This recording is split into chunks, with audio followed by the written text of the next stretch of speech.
প্রত্যেকে শিখায়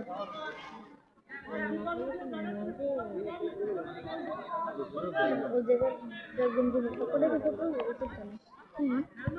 তো ওই যে